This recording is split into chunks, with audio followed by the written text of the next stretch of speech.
कोशिका विभाजन एक आवश्यक जीवन प्रक्रिया, cell division an essential life process. आइए जानते हैं कि कोशिका विभाजन जीवन प्रक्रिया में किस प्रकार महत्वपूर्ण है। बच्चों, आप जानते ही हैं कि घाव हो जाने पर ऊतक अपना कार्य नहीं कर पाते। उस भाग की रक्त वाहिकाएं फट जाने के कारण वह भाग लाल हो जाता है। साथ ही घाव होने से कई कोशिकाएं नष्ट हो जाती हैं। उस भाग की तंत्रिकाओं, नर्व्स को चोट पहुंचती है और दर्द होता है। लेकिन जैसे जैसे घाव ठीक होता है, वहां नई कोशिकाएं बनने लगती हैं। घाव वाली जगह के आसपास की कोशिकाएं तेजी से बढ़ती हैं। जैसे जानवर घायल होते हैं, वैसे ही पौधे भी घायल होते हैं। वहां नष्ट हुए ऊतकों की पूर्ति पौधे में कोशिका विभाजन द्वारा होती है। बच्चों, मुझे बताओ कि सजीव कैसे बढ़ते हैं? साथ ही क्या उनके शरीर में कोशिकाओं की संख्या बढ़ जाती है? अगर बढ़ती है तो कैसे?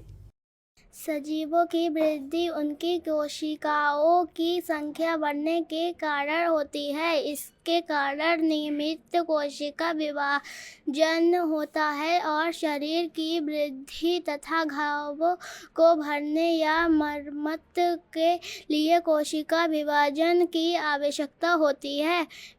बिल्कुल सही। अच्छा, अब आप मुझे बताएं कि एक सजीव उसी प्रजाति का दूसरा सजीव कैसे बनाता है? प्रजनन की प्रक्रिया द्वारा एक जीव अपने जैसा ही दूसरा जीव उत्पन्न करता है। बिल्कुल सही। गुणसूत्र, क्रोमोसोम, जीन और डीएनए से एक जीव से उसी प्रजाति का दूसरा जीव बनता है। कोशिका विभाजन कोशिकाओं और सजीवों के सबसे महत्वपूर्ण गुणों में से एक है।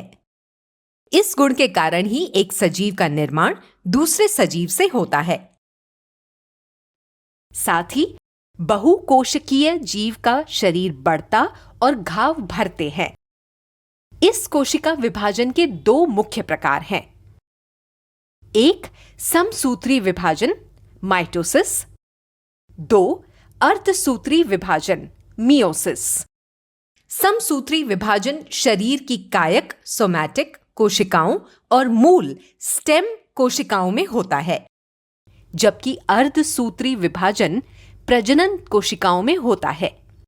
प्रत्येक कोशिका में एक केंद्रक और कुछ अन्य कोशिका अंगक होते हैं।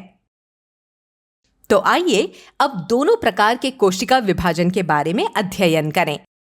किसी भी प्रकार के कोशिका विभाजन से पहले कोशिका अपने केंद्रक में गुणसूत्रों की संख्या 2 गुनी कर देती है। अर्थात यदि गुणसूत्रों की संख्या 2n है तो वह 4n हो जाती है। कोशिका विभाजन के मध्य चरण में गुणसूत्र बेलनाकार दिखाई देते हैं। प्रत्येक गुणसूत्र में एक गुणसूत्र बिंदु होता है।